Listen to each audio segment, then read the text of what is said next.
Hello, and welcome to another episode of our Outlier Founders series, where we dig into the ideas, frameworks, and strategies of the world's best startup founders. I'm Daniel Scrivner, and on the show today, I'm joined by Mo Islam, co-founder of Payload Space, which is building a media empire dedicated to covering the business and policy of space, as in outer space. I discovered Payload and immediately subscribed to their daily newsletter after it was recommended by Delian Asparhoof, co-founder of Varda Space Industries, in episode 71. I asked Delian what newsletters and websites he used to stay on top of everything going on in space, and he had only one answer: Payload Space. So I'm thrilled to have Mo Islam of Payload Space on the show for a deep dive into the business and geopolitics of space. In this episode, we go deep on why we're at an inflection point when it comes to space and how that was unlocked, at least in the US, largely by SpaceX, which has brought down the price to get a unit of mass up to low Earth orbit by an order of magnitude. The outsized role the military and defense departments play as customers for space companies ranging from Earth imaging to satellite manufacturing startups. And the space companies that Mo thinks are the most underrated, as well as how Payload is building a media empire, starting with what Mo calls the modern homepage, which is their daily newsletter. Plus, how they crafted a compelling voice and editorial style in an old school and relatively stodgy industry, making space cool to read and learn about. You can find the show notes and transcript for this episode at outlieracademy.com/110. That's episode 110. And you can learn more about Payload and subscribe to their newsletter, which I highly recommend, at payloadspace.com. With that, here's my conversation with Payload's Mo Islam. Mo, I am so excited to finally have you on. This interview's been a long time coming, so thank you so much for making time, and welcome to Outlier Academy. Daniel, thank you for having me. It's a pleasure to be here and very excited about our conversation. There's a lot to cover, so let's go ahead and kick off. I normally don't do this, but I want to share some quick background on this interview. We've been working on this for quite a while, but the origin for this is, quite a few months ago now, I had Delian of Varda Space Holdings on. Love Delian. It was a fantastic interview. One of my favorite questions was asking him, because I'm relatively new to space, what he uses to stay on top of the space industry. And he literally had one answer, and it was Payload Space. And it was, his favorite newsletter. And, as I dug into it more, it made sense. You guys have a very interesting angle in that you cover the business and politics of space, not just kind of general purpose. And then I've subscribed to the newsletter, and it's become one of my favorite all-time reads. So I first just want to say thank you, and then we'll get in and explore this. But, it's a fascinating, way to introduce a guest to Outlier Academy. Well, I appreciate you saying that, and thank you for supporting us, and thank you for reading us. And Delian has been a early supporter of us, and we're very appreciative of him. And I was actually just on a panel with him at Miami Tech Week. That's right. He's a good friend, and he's been great. But I love when I hear that folks are marketing the business. So always love that. Okay, so let's go ahead and get into it. I want to start by having you talk about what you're building and how it's different. And obviously, I talked a second ago, you guys focus on business and politics, and we'll spend a good bit of this episode on the politics side, which I think will be very interesting and different. How do you describe what you're building to others? How did you land on this approach for Payload? Yeah, and the only addendum I would add is we would say policy of space rather than politics of space. It's a minor difference, but I do think it gives off a different vibe, yes, depending on which one you use. But in its simplest form, Payload is a digital media company, and again, we cover the business and policy of the space industry. I co-founded the business about now a little over a year and a half ago, closing in on 2 years with my good friend Ari Lewis. Really for two reasons. I think the first was to bridge a gap that we felt that was present in the industry with regards to media coverage. And then it was also to bring a fresh new perspective and culture to a very, very traditional industry, right? Aerospace and defense has been around for a very, very long time, since the 50s pretty much, and even earlier than that. But we're trying to instill a completely new brand identity and culture with what's happening and alongside the commercial space movement. So our first product was a weekly newsletter. I originally handled the writing. Ari was really focused on audience development and growth, and the initial traction was just a lot better than we expected, which is miraculous considering my writing ability.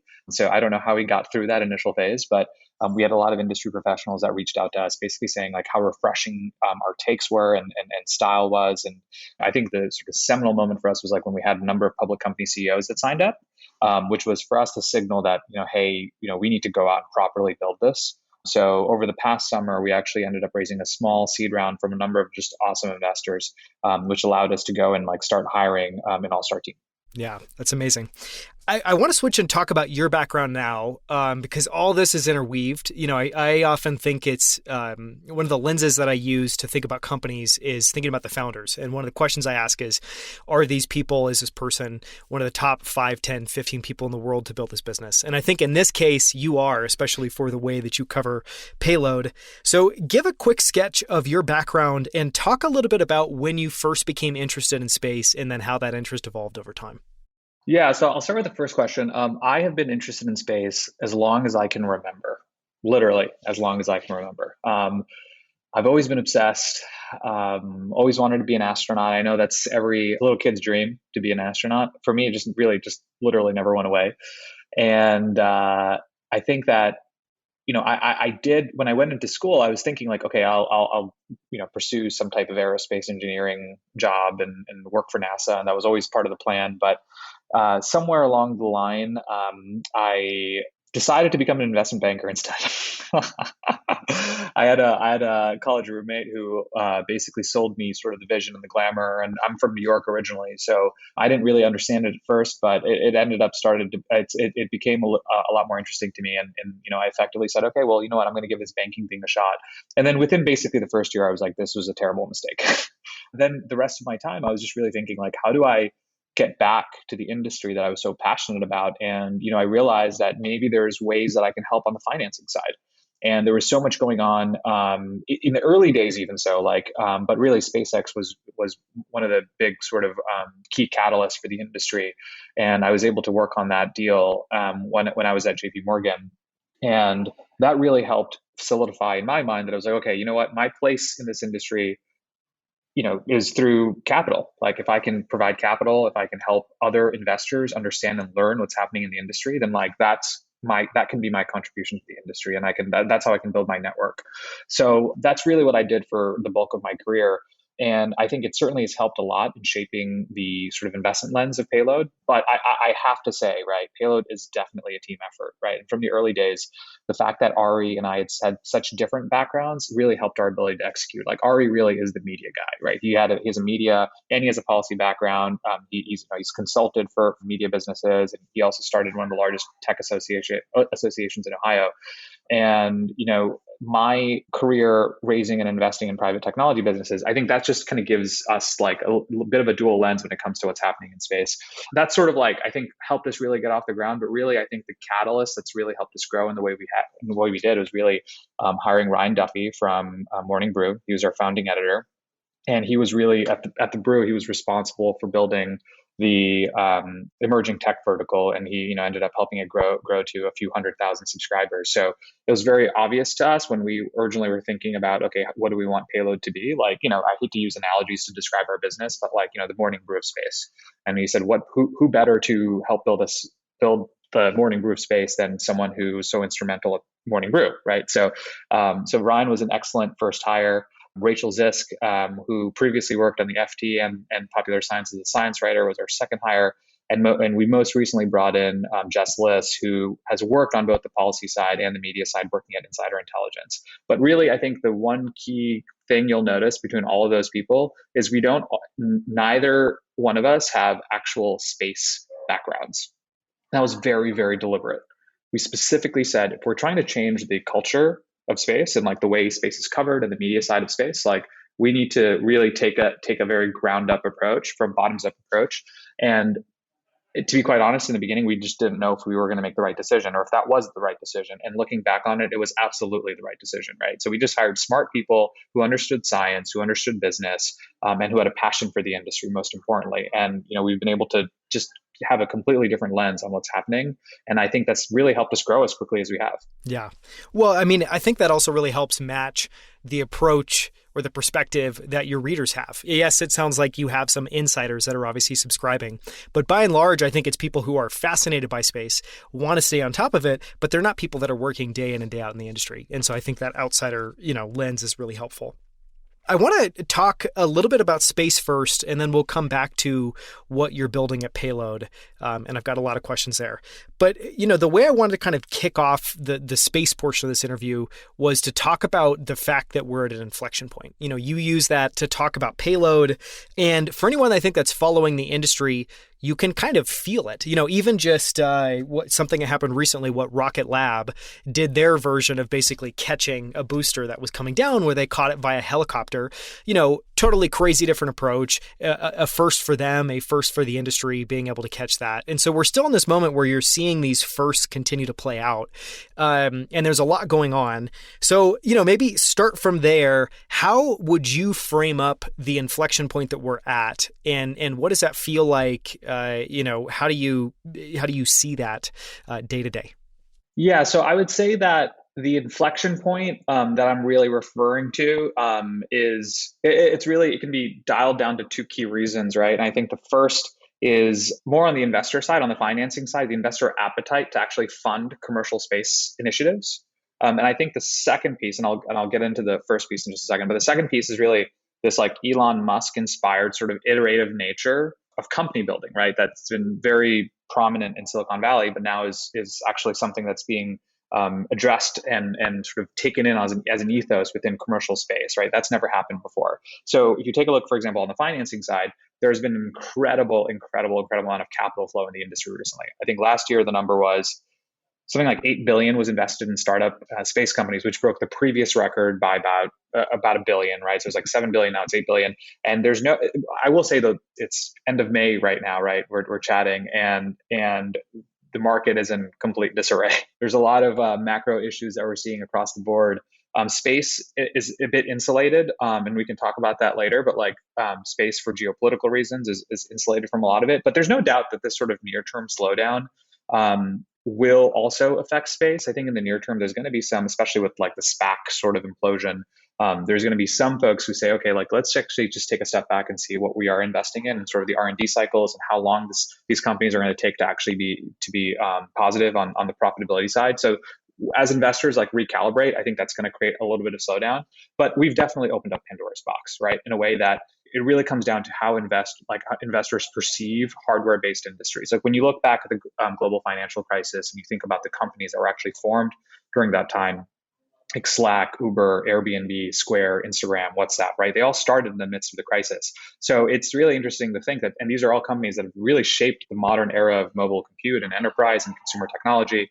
And I think if you really look forward, for the next 10 years, I think that what you're going to see is that those generational defining companies are going to be within space, and they're going to be within climate tech, and they're going to be within biotech. And I think perception of how software can be applied to hardware and how that can unlock efficiencies and value that we've never seen before, that's what's exciting about sort of this next 10, 20 years, a true impact era of everything that we've done to get us to here and where it's going to take us. I think I just think we've opened up Pandora's box, and it's going to be really exciting to see. So, that's really kind of point one of the inflection point. The second point really is just around Musk. He has a very love-hate and relationship with a lot of people, and I think especially with his recent comments and Twitter and all this stuff, right? He's on the news. He's in the news for a lot of different reasons, but the reality is what he's done for the industry is he's changed how risk is assessed. He just completely changed the way that companies approach risk. SpaceX, of course, takes a very Silicon Valley approach of, let's build rockets, let's blow them up publicly, let's iterate. That's okay, right? That's never been okay. NASA's never done that, right? They spend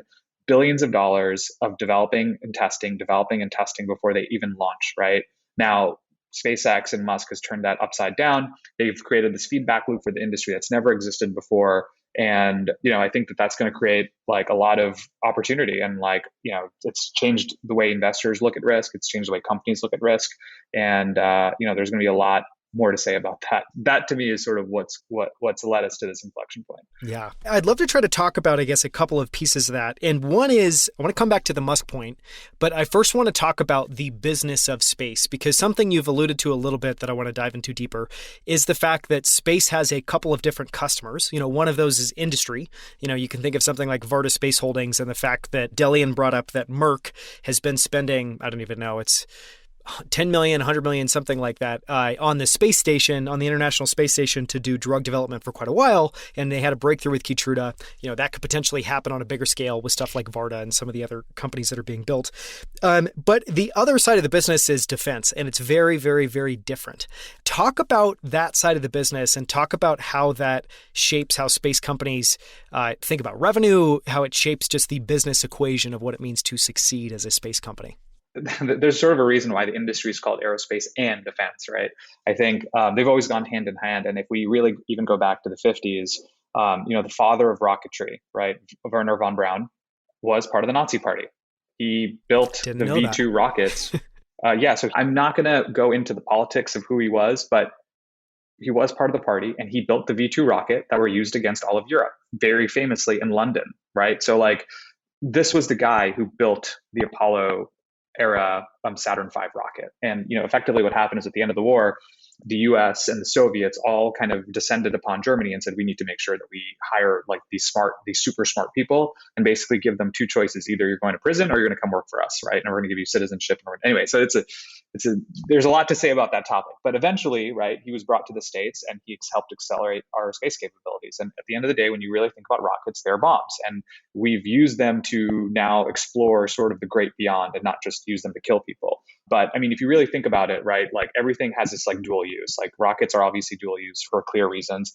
GPS, right, was originally a fringe navigational tool in the 80s that was used by the military. Satellite imaging, right, can be used to track troop movements. And the government has always been and will, for the foreseeable future, be the biggest buyer of space services, right, and aerospace and defense services, and that's going to continue to drive and shape innovation in the space. So I think that in my mind, I mean, the government effectively helped build this industry, right? It has its roots in military. And I think going forward, it's going to, when you think about even imaging data, right? Imaging data can be used to track troop movements, but it can also be used to monitor greenhouse gas emissions, right?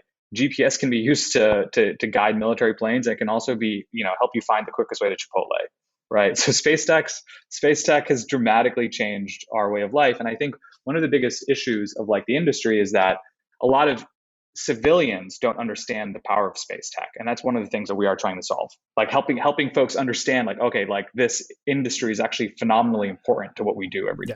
Yes.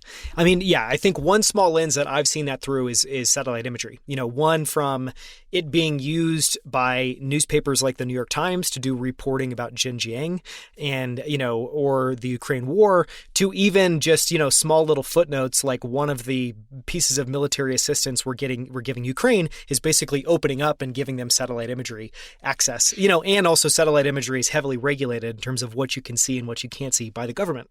And I would assume that they probably get the best of the best in terms of what's there. So it's just fascinating to see even just that one massive, for good general purpose use cases, but also very targeted and tailored military use cases that you just talked about. No, it's good. And look, I mean, you bring up Earth imaging, right? Earth imaging is illuminating the true atrocities and the impact of the war, right? Companies like Planet and Maxar, whose images have been circulated, and shared globally millions of times, right? If this happened a decade ago, then NRO would have spy satellites, kind of imaging areas of conflict, but we would never be able to see it as civilians, right? And we'd basically be taking the government's word for what was happening. But I think you're starting to see some realization sort of among citizens that space can actually create this enormous amount of transparency. And it's really just getting started, right? Resolutions are improving. There are commercial companies pushing the sort of the boundaries of now, not just kind of sort of imaging capabilities, but the insights that you can actually glean from that data. And I don't know if you saw, but the NRO just came out this morning and gave Maxar, Planet, and Black Sky billions of dollars worth of revenue, right, via their sort of new kind of imaging contracts. The government has basically signaled that they want to become more of a buyer of this data and they want to use the commercial industry. Yeah. Well, I think that leads in really nicely to the next piece, which is to talk about geopolitics. Because then obviously I assume, even just with this example, like Earth imaging, clearly the government is investing in the best of the breed, companies that are grown locally. And I'm sure every country that's vying for military power and might is doing the same thing with their own local industry. How do you think about, or how do you frame up for people the geopolitics of space? Here's how I would say it very simply, right? Very simply, we are in the next space race. We are living in the next space race, right? And it's going to have huge implications for the way we build technology, the way we spend dollars in military. And I think that, all of the countries and all the players are really just getting started, right? So if you actually look back in the Apollo era, right, when we went to the moon, yes, it was to help progress humanity and advance our technology and be this like amazing, country that could show the world what we could do. But really behind that all was we wanted to beat the Soviet Union. When Sputnik went into space, like that was into orbit, like that was a generational defining, there was a defining moment for a lot of people that, at the time, like no one really knew what that meant. Everyone was very, very scared, right? So our desire to get to the moon was really built around showcasing to the world that actually democracy is sort of what can help you win as a society. Now, we are sort of facing that same issue again, right? And I want to tread very carefully about what I say on these points. But right now we are certainly in another space race with the Eastern world. China has, on the military side, China and Russia have both done anti-satellite tests, missile tests that have led to enormous amount of debris. They're jamming broadband satellites and communication satellites. They have plans to go to the moon and Mars, and we're going to be faced with that same dilemma where we have to ask ourselves if those countries can make it, those sort of totalitarian countries can make it there before we do. Who are we to say that democracy actually works and helps create progress and innovation, right? So that's why it's super important. Now, setting aside the geopolitical side of things, right? There's also the fact that just in general, like military space budgets have gone up, right? 2021 was a record year for the government when it came to space investment. It was something like I think there's like $92 billion total. Like, I think this is a global number, right? And about 20% went to defense. And then Biden very recently requested $26 billion for the 2023 fiscal year NASA budget, which was the highest request ever for the agency, right? So in general, like military expenditures, yes, they're all going up. That's not surprising based on what's happening in Eastern Europe. But this whole space kind of capital and sort of government budgets towards space has been going up, pretty consistently for the next few years. And that's also why, right, if you actually look at the public markets, the S&P is down something like, I don't know, 16, 17%. NASDAQ's down 25, 26%. But the aerospace and defense sector is down only a few percent. And if you actually look at like the Lockheed Martins and the Boeings of the world and Northrop Grummins of the world, actually not Boeing, Lockheed Martin and Northrop Grumman, they're up like 10, 15, 20%, right? And it's just that in itself just showcases what's happening. Yeah, it's really well said. Okay, I want to ask two more questions and then we'll shift and talk about, the business and what you're building at Payload. The first question that I want to ask is, you alluded to this earlier. So obviously, did Planet Labs come via SPAC? I think Rocket Labs did. Yes. Okay. Rocket Lab did and Planet. Yes. So we've now seen multiple, what I would consider best in breed space companies come public via SPACs in 2021. Clearly, one of the things that we're seeing in public markets is, and this has been a dramatic change from 2021 to 2022, is people now taking a much harsher look at businesses where they feel like real revenue or real profitability is a ways out.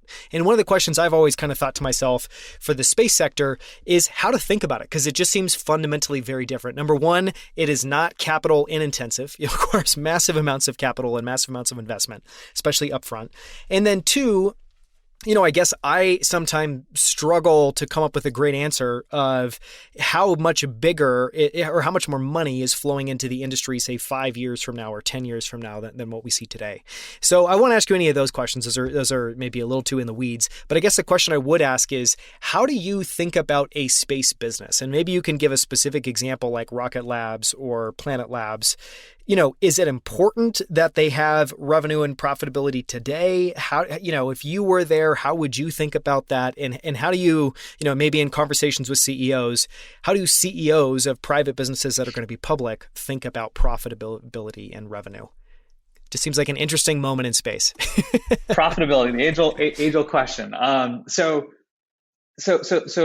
I think the lesson learned from the SPAC situation is that there were a number of companies that went public via SPAC that really shouldn't have. And I think that and that's really easy to say now, like sitting here and seeing what happened, right? But I think here's sort of the underlying issue, right? Well, there's a lot of underlying issues, right? I think first is when the projections were done for these companies, right? There was really no oversight on the regulatory side. So people could say whatever they wanted about where their revenue is going to be in 2, 3, 4, 5 years, right? The issue is that public markets and it's fairly efficient, and it's really the great equalizer, meaning that if you say something is going to happen and that doesn't happen, you're going to get penalized for it, right? You're going to get penalized extremely hard for it. And that is exactly what's happening, right? So generally speaking, the public markets, it's not where you want to be doing R&D. You don't want to be doing R&D in public markets, right? Like that's just not what it's built for. The only industry that I can think of where that's like sort of the norm is like biotech. But then again, like people view biotech sort of as binary options in most cases. Now, so you're an investor, right? And let's take a step back. Like, so what do you do? I think if you're a public company and if you're looking at investing in a public space company, I think you need to look at two things. One, you need to look at like, what is this company actually projecting in revenue? And is there a reasonable degree of probability that they're actually going to hit that? Like you have to do the market analysis and see, like, is that market demand there? Like if you're looking at an Earth observation business and they're saying that, hey, we're going to do 500 million of revenue in next year. But then if you look at market reports and say, okay, well, the actual industry, and by the way, these numbers I'm just totally making up.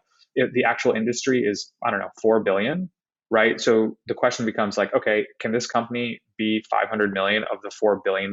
And like, does that make sense? Like, okay, it doesn't. Okay. So they're probably not going to get there. Right. So if they keep missing those numbers, then the stock is going to get hit. Can they go and raise more money?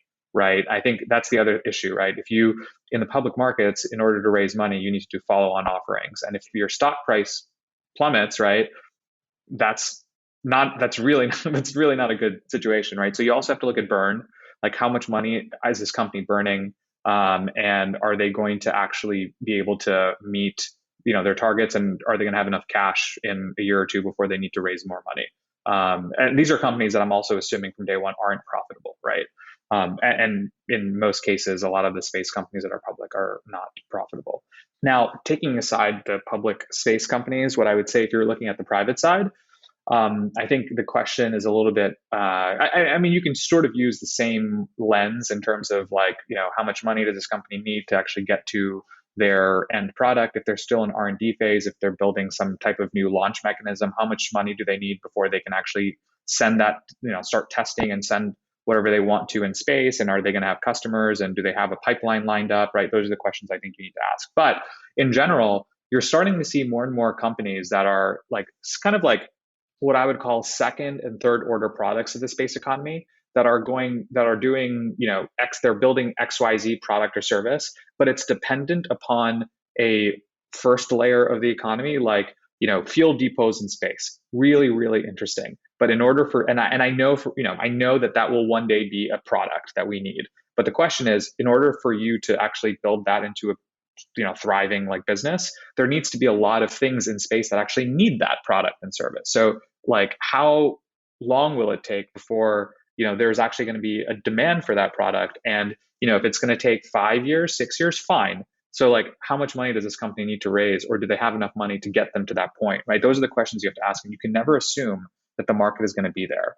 Right? Meaning like the capital is going to be there, that they're going to be able to go out and raise money. That's one of the biggest problems that space companies have, is that they run out of money. Right? That's not a novel concept, but it's something that I think, especially in this market, I think you just need to be particularly wary of. Any company that has a clear dual use when it comes to like government, military, I think you have a really strong case, because the government is the biggest buyer right now and will be for the foreseeable future. So if you have a way into government dollars, I think I'd feel a lot safer about that than a true commercial use case, which you need like a first layer or the second layer of the economy to actually develop before you actually have a real product that has real demand. Yep.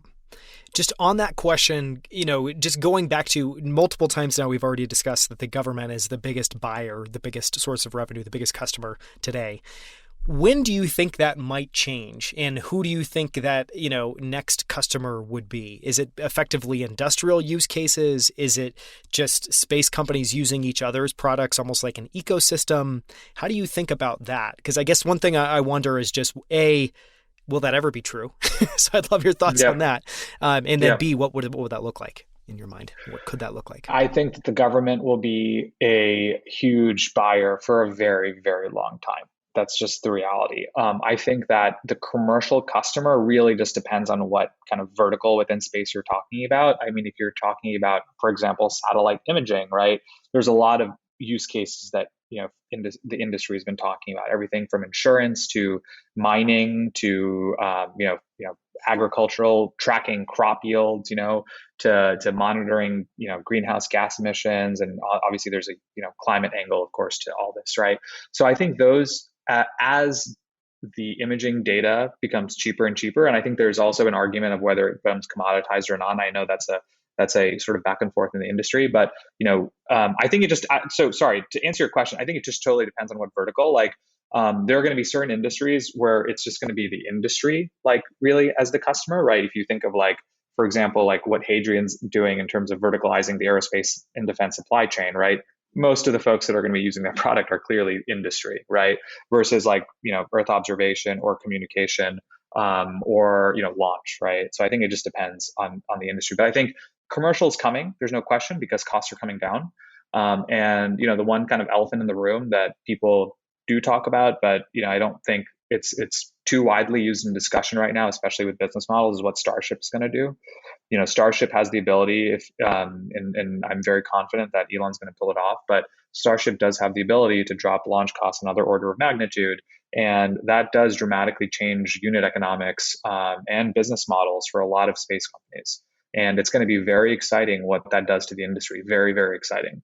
So I think that a lot of what we just said could be accelerated by maybe 2x if Starship works on time, right? So that's sort of the outlier, so to speak, that we just don't know what the end result is going to be. I mean, we have an idea if it works, right? But I don't think a lot of people truly understand what the impact is going to be.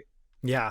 Well, and it's really interesting, like hearing you say that, it's almost like what Starship could become is an entirely new input into the math equation of what businesses work and what businesses don't. Because today, if you're a founder, the math equation is based off current rockets, current costs, current mass that you can get into space, all of these things. And yeah, if it changes an order of magnitude, that dramatically changes what works, what doesn't work, and even, what's possible. So it's fascinating to think about that.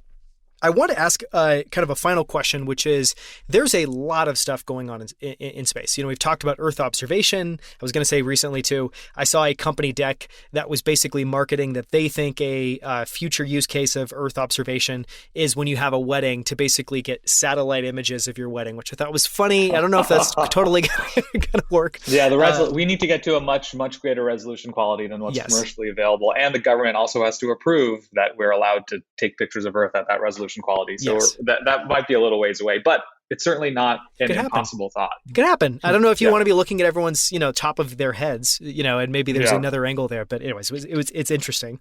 So there's a lot going on. There's a ton of experimentation happening in launch systems and launch companies.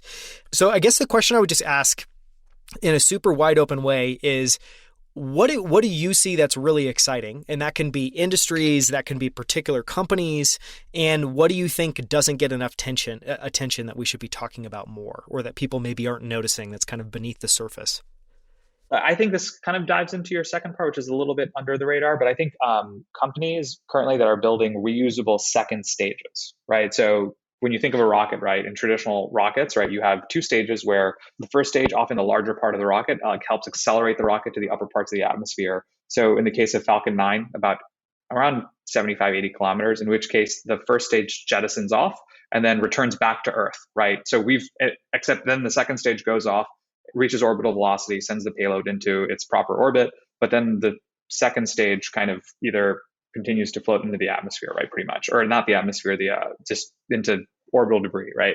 And the first stage comes back and lands. Like we figured out that first stage part, but the second stage, and that's the sort of vacuum optimized engine part of the two stages. Getting that back down is something we haven't done yet. Now, Starship is going to try to attempt to do that. That's the whole plan behind it. So, and I suspect it will work. But even for all the smaller launch vehicles and sort of the medium lift launch vehicles, that isn't something that's happened. And it's very crucial to lowering the cost of space even further. And, I think one of the big issues there is like heat shielding and, the fact that you are traveling much, much faster up in when you're trying to get to orbit versus where the first stage is traveling. I think it's something like, I want to say like 5 to 7,000 kilometers per hour versus like 18,000 or something. I don't know the exact number, but like the point is like you're coming back down to Earth at a much, much faster velocity. So heat shielding is particularly important. There's also a lot of other kind of underlying, issues that there are a few different companies that are looking to solve that I won't name, but it's really easy to Google and see who they are. I think the other breakthrough is really just what we've been talking about, Starship. We don't need to belabor the point, but I really do think that that's going to be a breakthrough in the industry. And the pace at which they're iterating and they're retiring technical risk is really just breathtaking. And I would highly, highly recommend anyone that even has a remote interest in the industry to actually look at those tests because they're so cool and they're really inspiring. In terms of an industry or vertical or just part of the economy that I don't think gets enough attention, I think is really like the space station side of things. So I don't know how many people know this outside of the industry, but the International Space Station is going to be retired. I think by like 2031 or 2 is like the date because it's old and it's has many, many issues. And if you actually look over the last like couple of years, they've had some pretty significant issues as it relates to like their propulsion and just staying in orbit and just it's old. It's an old system. But NASA has basically said that they're going to deorbit the ISS and drop it into the Pacific Ocean. Right, that's going to be the end of its useful life. So there are a number of commercial space station businesses that are trying to build a future ISS, and we need it, to be quite frank, because without the ISS, we don't have any orbital outpost or station that we can send astronauts to. And Congress has actually a directive where they want humans in low Earth orbit for many, many years. And, we don't, without the ISS, we actually don't have anything else. So the government now is actually relying on the private sector. Meanwhile, China by the end of this year is going to just, bringing in the geopolitical side of things, like China by the end of this year is going to have its own orbiting space station called Tiangong, right? And then Russia has their own plans. And I think it would be a huge disappointment in, I think, our industry, right, if we don't have something like that when the ISS is ready to retire. But the good news is there are many companies that are trying to do this, some that are farther along than others. But I have a lot of confidence that we're going to have a successor and it's going to be a lot cooler. Yeah. I want to ask one more question, which is around Starlink. And so this was kind of inspired by one of the crazy ideas that I heard around why Elon Musk might be interested in acquiring Twitter is that, if you think about the way the internet works today, it all basically goes through subsea cables. And so it's very geographically bound. And basically, if you were a company, it's very easy to control the data that's coming in and the data that's going out. With satellites that are now orbiting the Earth, you potentially have the ability that you're going from receiver in the US to receiver on the other side of the world. And then all of the data is basically propagating kind of outside of geographic boundaries to this other, substation. And so one of the ideas that I heard was just it could potentially usher in a more democratic or open internet. Any thoughts on that or any thoughts on the implications of what something like Starlink at scale means? Yeah, I mean, that's a good question. I think Starlink at scale, and you're talking about internet connectivity from anywhere, literally anywhere in the world, right? I mean, ultimately, that in itself is exciting. I think that there are still question marks, if I'm being honest, on the economics of Starlink, and it's actually a huge model yet to solve because Elon is relying on it, on the free cash flow that he assumes that he'll generate from Starlink to be able to fund a lot of his other projects.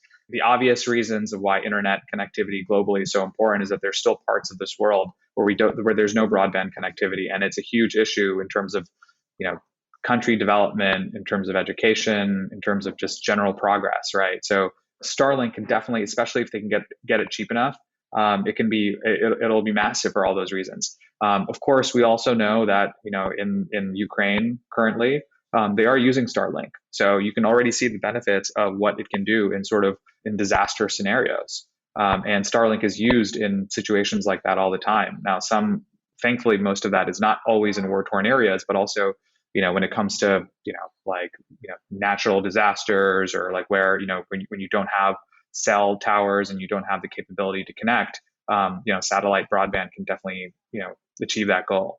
So I don't know. Hopefully that answers your question, but Yeah. obviously Yeah, it can turn no, into I a mean lot of it's different things. no. Yeah, it's interesting to think about the economic side of it, and obviously it's not just Starlink. It's Amazon's working on their own, constellation, OneWeb. There's a whole host, like every area in space. There's many people chasing the same grand idea, and it'll be interesting to see how that plays out.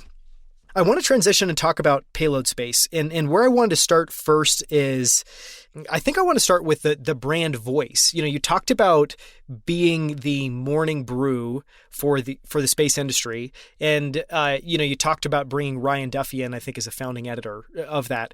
For someone who is unfamiliar with what a founding editor does and what it means to try to have a media product where what you're really doing, if I'm understanding it correctly, is building a moat and a brand in a lot of ways around voice and how you show up and how you analyze. Talk about that a little bit and how you guys approach that problem and how you developed your voice or landed on, yes, this is it. No, this isn't it. Yeah, I think it was the voice issue. The voice was actually a fairly easy decision in what we wanted. If you think about traditional media in space, it's actually very boring. It's very technical. There's not a lot of like, key, you don't know what you need, what insights you should be gleaning from it. And, it's just sort of, I mean, I hate to say it this way, but it can be boring sometimes, right? And space is definitely not boring, right? Like even the most seemingly boring topics are actually very interesting when you actually figure out what the implication of that technology is for society and what is happening in the industry, right? So for us, we wanted to build a product that it felt like it was speaking to you, right? It felt like that. Okay, like I know that sounds a little cheesy, but right, we want Payload to become a habit for people, right? Every single morning, especially if you're in the industry, right? And that's who we're really catering to right now. If you're in the industry and you want to know what's happening, you have to read us every single morning. And how do we make it more fun? We want to, we want to add pop culture to it. We want to add it. We want to make it relevant. We want people to laugh, right?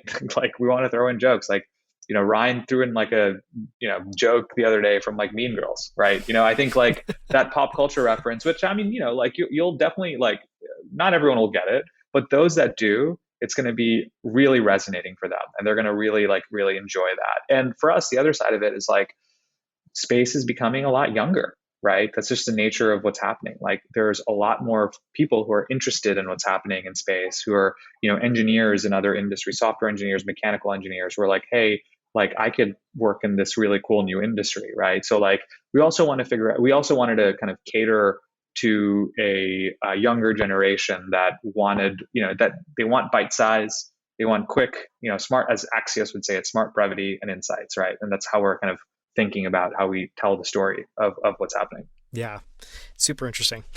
I want to talk a little bit about, and I don't want you to give away anything, because before we were recording, we're talking a little bit about just where you're at now as a company, some of the things you're thinking about. But one of the questions I want to ask is, again, from somebody who I don't have a ton of familiarity with what it is like to launch a media brand, to pick a specific vertical or form factor, and then think about how you expand out from there.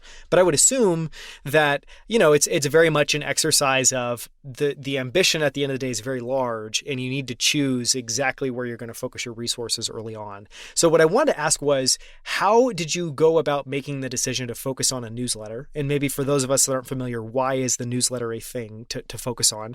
And then how do you think about it at a really high level, expanding out from there? And I think, again, the reason I'm really interested is just I have no context for how to think about that. So I want you to try to decode maybe how you think about it at a high level and kind of share that.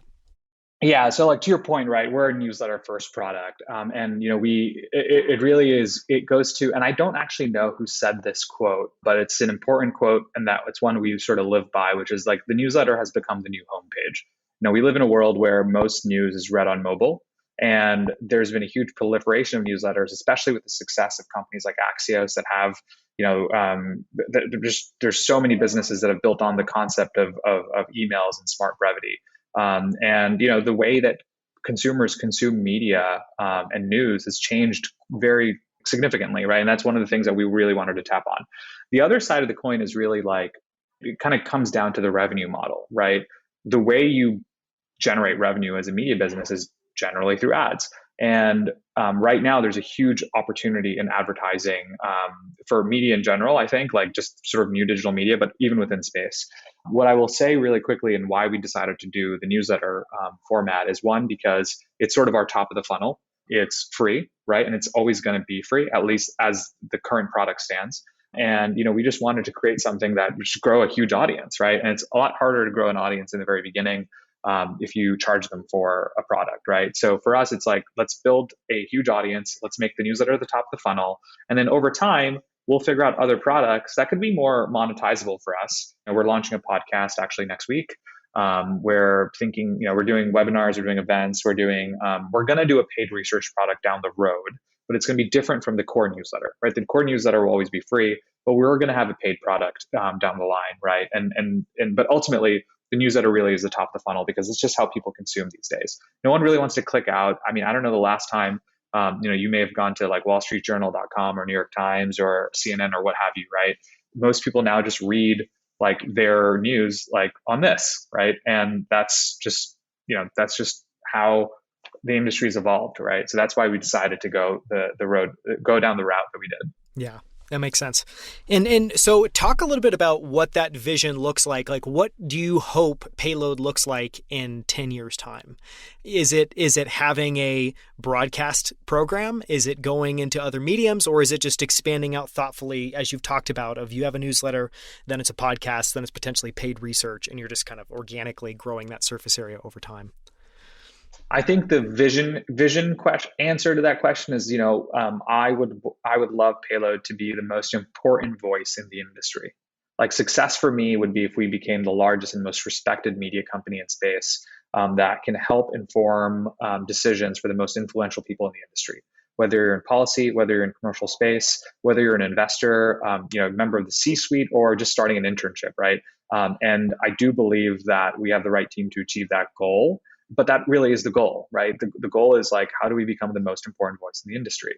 And if we have become the most important voice in the industry, then I know we've built a really, really big business. And look, the media model is there's no special sauce on the media model. It's really just about execution, right? You build your audience and you sell ads, and you generate content, build audience, sell ads. Like, that's really the flywheel. And the generate content piece of it can be in a lot of different forms. It can be through voice. It can be through print. Print is dead right now, but I mean, it could be through like some forms of print. It could be could come back. Well, who knows? But probably not though. But the generate content piece of it can come in a lot of different forms, and we're gonna obviously continue investing in content and making sure that we achieve, ultimately always look to that sort of North Star of like becoming that important voice. But, to me, like, that's really the overarching goal. Yeah, that makes sense. So it's much more of a goal of how you want to be seen and the position you want to have in the industry, which is being the most respected voice. And then from there, it doesn't matter. It'll be whatever makes sense, whatever's workable. If we've achieved that goal, then I can guarantee you that we have become a huge company, right? Because the industry, it is at its inflection point, right? It's just starting, and it's going to be really exciting to see what happens. Like, there's so much money flowing into the space. Companies are just now starting to understand the value of paid advertising and what that means for their brand. That's not something that was really often thought about in the space industry, but it is definitely part of the market that's going to grow. The ad side of the market is really exciting and really interesting to see how it develops. And we're seeing it firsthand, right? We're effectively creating this new market at least for the newer commercial space companies. That don't have marketing people, they don't have folks that really focus on brand building. And one of the biggest challenges for the industry right now, if you ask me like what's the biggest friction point for the industry for the next 1 to 2 years, it's actually going to be hiring. There are so many companies that have raised a lot of money, and the first thing that you do when you raise a lot of money is you go out and hire, and everyone is hiring off of that same pool. So it's become a very, very tough and very competitive job market, right? I mean, that's the case kind of in a lot of industries, but specifically in space, I'm seeing it even more exacerbated. So, there is a real value in getting your name out there and getting your brand out there, because there's a lot of great companies, and oftentimes the reason why companies die is because they're not able to tell their story and people don't understand it, right? So, like, anyway, this is all to say that we're all very excited. Yeah. Well, no, and it's interesting to hear, just you talk a little bit about that one of the major forms that ads will be used is just basically to share the story of what you're building as a space company, to try to, one, get candidates, to try to build your notoriety, because it's also, as being a subscriber of Axios for a long time, it's amazing. There are very few direct to consumer ads that you're going to find in Axios. It's very much a like brand building kind of exercise that people are doing through ads, which is fascinating. Well, I'll tell you, like, the science side of space has always captured a massive global audience, right? Even on the brand side, think of like, the Omega Speedmaster, right? The Moonwatch, right? And the Apollo missions, and a number of brands have helped fund research and science on the ISS. And actually, not a lot of people know this, but if you actually look at NASA's social media presence, NASA has something like, I don't know, something like 50 or 60 million Twitter followers. I know these numbers because we've looked at this before. NASA has something like 50 or 60 million Twitter followers, like, and the NFL has like 30 million, right? And the NBA has 37 million. Like on the Instagram side, NASA has something like 75 or 80 million Instagram followers, right? That's pretty much as like a Dua Lipa or a Gigi Hadid. So like a lot of people don't even like think about that. And then also, like, if you remember, do you remember back in October, it was like a 2012, I think fall of 2012, when Felix Baumgartner jumped off the Yes. balloon from the Yeah. stratosphere, and it was like the Red Bull. stratosphere jump, the largest. Yep. Yeah, it was Red Bull. And there are a lot of brand sort of like consultants that ended up doing an analysis on that, and basically came to the conclusion that that generated billions of dollars of brand value for Red Bull. Now that is a spectacle, and I'm not saying that that's what space is evolving to, but it's more to say that space can command a really, really large audience, right? So you have sort of the industry side of things, where, like, the industry needs to know about each other. Sort of, that's one advertising angle and kind of marketing angle, and then there's of course the, how do you use the visionary side of space, the sort of the romantic side of space, to help elevate your brand, right? And this is not to say that we're focused in on that side of it, but that is something that we're just paying attention to and just seeing how it evolves. Yeah. No, it feels like another way to talk about it is space is becoming a bigger and bigger part of popular, cool culture. It's no longer just for nerds, which I feel like back in the day, if you had if it was 20 years ago and you had a NASA t-shirt on, you were definitely a nerd, or you just want to be an astronaut. Well, yeah, sure. I want to ask two closing questions. And one is, you talked about that you've been building Payload for almost 2 years now. You're building from my experience, from my purview, the first and the best media brand dedicated to space, which is, I think, it's been fascinating and a ton of fun to watch. When you look back at that journey so far, what are one or two of the biggest lessons you learned? And what is, you talked about that moment where you started seeing CEOs in the industry signing up as being really exciting. What other moments have just, fed you guys as you've been building Payload from day one? I would say the thing that still keeps us going is just, we get a tremendous amount of, just reader feedback. I mean, it's really awesome to see, like, when a reader says, hey, you really helped shape my view on the industry, or hey, you really convinced me that this is some place I really, this is where I want to work, or hey, it's so cool, I had no idea there was so much, happening in this industry. Thank you for like illuminating it for me. Like, that to us is like the easiest way for us to just say to ourselves, hey, look, for what it's worth, at the end of the day, like, we are providing a tremendous amount of value to people, and it's awesome, right? That really helps keep us going. And we really didn't expect the extent of how much feedback we get. We have a Slack channel that's just called feedback, and it's like constantly pinging throughout the day. So it's always nice to see that, and it does like help us. It's a tremendous motivator. It's so cool. Any one or two lessons you feel like you've learned over the last 18 months that are generalizable, or that you'd pass on to other founders that are maybe tackling a similar problem? Yes, embrace boring. Sometimes there are parts of building a business that are just not exciting, and they're not sexy, and they're just like, you just don't want to do it, but like, it's okay.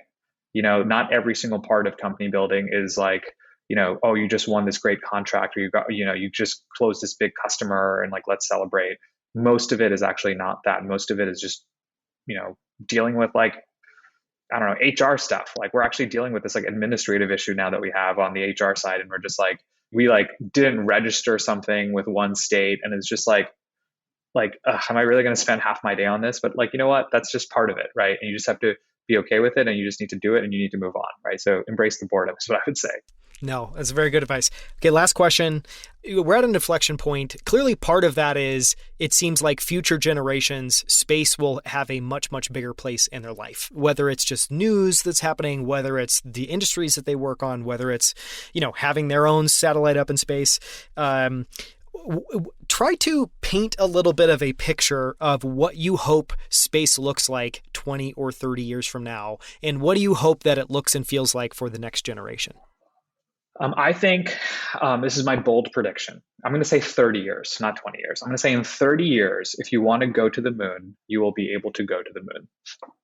It might cost a lot, but I think you will be able to go to the moon. I do think it will cost a lot, but I actually don't think it's going to be like prohibitively expensive that only like the ultra wealthy can go. I think it will be one of those expenses that it's going to be very expensive, but like ultimately it's going to be like, you can chalk it up to a once in a lifetime experience at the cost of, the cost of a car, right? Like something like that, which I know is crazy to say, by the way. And a lot of people might hear me answer this and say, like, just laugh and say, okay, well, that's obviously not happening. I think it's important to be humble about where this industry is going, because I don't think anyone predicted 10 or 20 years ago that we'd be here. So I really don't know if in 10 or 20 years ago, we're just going to have like the cost structure of everything is going to change dramatically. It's going to get it's going to get so much safer. There's going to be a, entrepreneur that changes things even more than Elon has. Like, yes, a lot of people say that Elon is sort of like a generational, once in a lifetime sort of like entrepreneur, but he has really paved the way for a lot of future entrepreneurs to like really turn sort of the rules upside down. And I think that, in 30 years, I think we'll be able to go to the moon. I hope I'm right. And, it doesn't look like that right now. I think if you like just run the numbers, my statement probably doesn't make much sense, but I'm also just banking on the fact that there's a lot of innovation that we just sometimes just can't predict. Yeah, you're banking on that the power law is going to play out, and things like Starship that can with change via an order of magnitude the cost structure will work, which clearly we're headed in that direction. Thank you so much for the time, Mo. For the space nerd inside me, the kid that went to space camp early on, it was super cool to chat with you and talk through all this. If you're listening, thank you for having me. Yes, if you're listening or watching, you can sign up for Payload Space's daily newsletter, which I highly recommend at payloadspace.com, and you can also follow them on Twitter at Payload Space. Also, Mo, I really like your Twitter account, so I'm going to share it, which is it's Mo Islam on Twitter. Thank you so much for the time. I appreciate that, Daniel. Thank you so much. Thank you for having me. Thank you so much for listening. You can find the show notes and transcript for this episode at outlieracademy.com/110. That's 110. At outlieracademy.com, you can find all of our other founder interviews profiling incredible companies like 8 Sleep, Common Stock, Varda Space Industries, Superhuman, Primal Kitchen, and 1-800-GOT-JUNK, among many, many others. In every interview, we deconstruct the ideas, frameworks, and strategies they use to build these incredible companies. You can now also find videos of all of our interviews on YouTube at youtube.com/outlieracademy. On our channel, you'll find all of our full-length interviews as well as our favorite short clips from every episode, including this one. So make sure to subscribe. We post new videos and clips every single week. And if you haven't already, follow us on Twitter and LinkedIn under the handle Outlier Academy. Thank you so much for listening. We'll see you right here with a brand new episode next Wednesday.